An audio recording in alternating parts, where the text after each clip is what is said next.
समय ऐसा लग रहा था कि इस जात में किंग मेकर नहीं बन सकता, इस जात में कोई नेता बन नहीं सकता।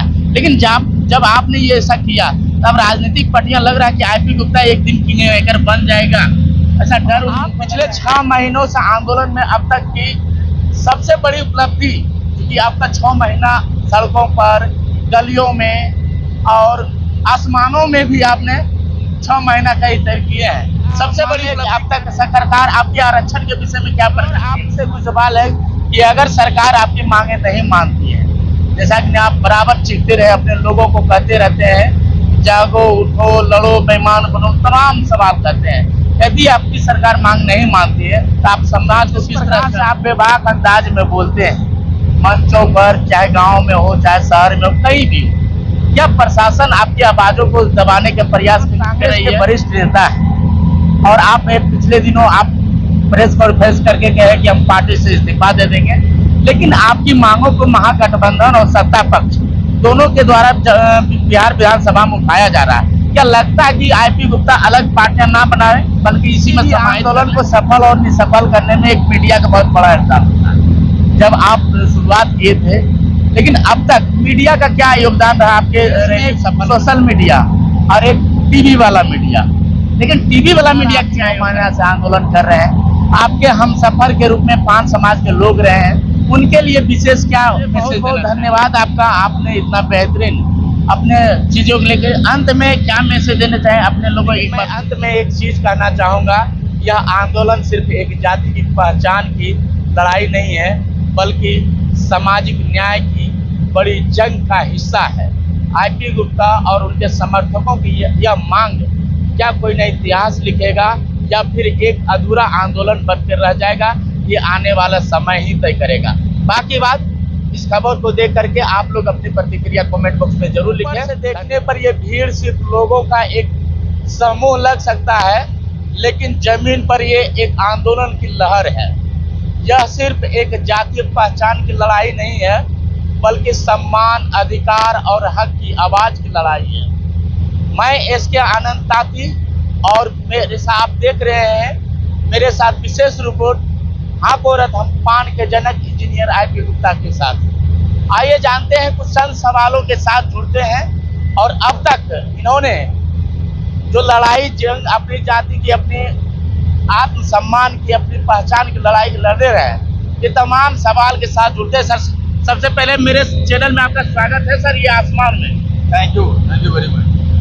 और आप पिछले 6 महीनों से आंदोलन में अब तक की सबसे बड़ी उपलब्धि, क्योंकि आपका 6 महीना सड़कों पर, गलियों में और आसमानों में भी आपने 6 महीना कई तय किए हैं, सबसे बड़ी उपलब्धि क्या रही सर?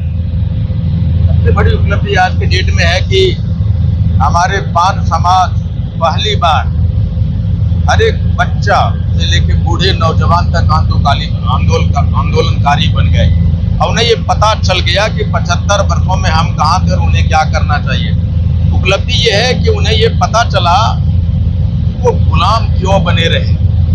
इस बात की एक एक बच्चे को पता है। मुझे लगता है कि जिस समाज को ये पता चल जाए कि वो गुलाम क्यों बने रहे और उसे निकलने की जो छटपटाहट स्पष्ट रूप से दिखने लगे और वो जो छटपटाहट भीड़ में तब्दील हो जाए, उससे बड़ी उपलब्धि और कुछ हो नहीं सकती। और आज वो मैं देख रहा हूँ कि उसी मेन स्ट्रीट में छटपटाहट की ये गूंज है कि चारों ओर जमीन से आसमान, सड़क से सदन तक, मीडिया से राजनीतिक दलों तक ये छटपटाहट दिखाई पड़ रही है। ये सबसे बड़ी उपलब्धि अब तक की रही। बिल्कुल। और है कि अगर मान ले कि अब तक सरकार आपके आरक्षण के विषय में क्या पर करती है? जो सरकार 75 वर्षों तक गुलाम बना के रखा हो सत्ता वाले, वो इतनी आसानी से गुलाम को सत्ता के हिस्सेदार नहीं बनाते। लेकिन ये पूरी दुनिया को पता है कि अब इस आंदोलन में बिना, अगर इनको आंदोलन को शांत करना है और सत्ता में वापस आना है, तो हम आंदोलनकारियों के एक एक वोट को उनके महत्व देना पड़ेगा। और वही तभी वो जहां है वहां रह सकते हैं।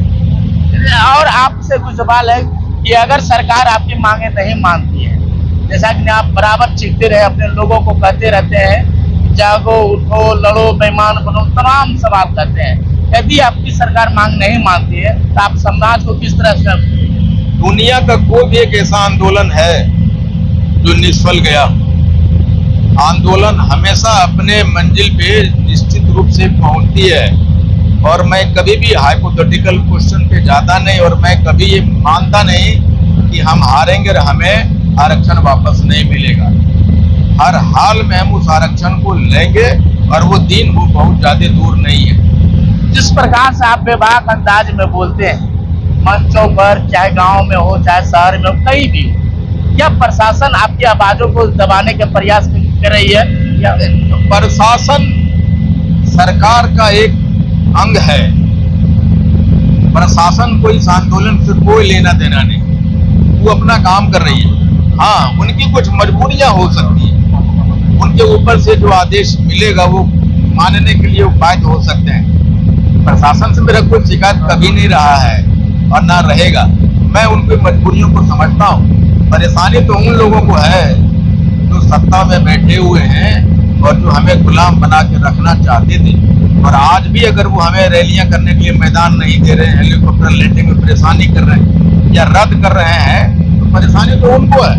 प्रशासन को कोई परेशानी नहीं है, ना ही प्रशासन को हमको कोई दिक्कत है। आप कांग्रेस के वरिष्ठ नेता हैं और आप पिछले दिनों आप प्रेस कॉन्फ्रेंस करके कहे कि हम पार्टी से इस्तीफा दे देंगे, लेकिन आपकी मांगों को महागठबंधन और सत्ता पक्ष दोनों के द्वारा बिहार विधानसभा में उठाया जा रहा है। क्या लगता है कि आईपी गुप्ता अलग पार्टियां ना बनाए बल्कि इसी में समाहित कर ले? वो हमारी तरफ से तो नहीं सोच सकते नहीं कि मुझे क्या करना है, और आईपी गुप्ता भी अपने मन से कुछ करता नहीं है। मैं जो भी डिसीजन ले रहा हूँ या मैं फ्यूचर में लूंगा, ये बिहार के 80 लाख ही नहीं 5 करोड़ 5 समाज की जो पूरे भारत में आवाज है, उनके मान सम्मान और उनके निर्णय को मैं सिर्फ एक आदेश पाल की तरह मैं मानता चला जाऊंगा। और मेरी जो भी कदम बढ़ रही है बस हमारे 80 लाख मान समाज का आदेश मात्र है। आईपी गुप्ता का न कोई इच्छा है न आगे में कोई इच्छा रहेगा। किसी भी आंदोलन को सफल और निसफल करने में एक मीडिया का बहुत बड़ा योगदान होता है। जब आप शुरुआत किए थे, लेकिन अब तक मीडिया का क्या योगदान रहा आपके रैली सफल बनाने में? बिना मीडिया के हम यहाँ तक तो पहुंच ही नहीं सकते थे, लेकिन ये जरूर है कि जो शुरुआती दौर में जो छोटे छोटे मीडिया हाउसेस थे जो हमारे साथ थे, जिंदगी भर में उनको हमेशा साथ ले, उसमें एक खुशबू है हमारे साथ है, आप दोनों हैं जो हमारे साथ चले, और वही है कि आज हम लोग एक साथ हैं कि अगर आईपी गुप्ता वहां से यहाँ तक पहुंचा है और छोटे छोटे मीडिया वाले मेरे साथ हैं, तो जहां जहां मैं जाऊंगा उनको लेके जाऊंगा, और उसी का एक प्रतीक हम तीनों आज यहाँ हैं। देश में एक सोशल मीडिया और एक टीवी वाला मीडिया, लेकिन टीवी वाला मीडिया क्या योगदान रहा? लेकिन टीवी वाले मीडिया आईपी गुप्ता कौन थे?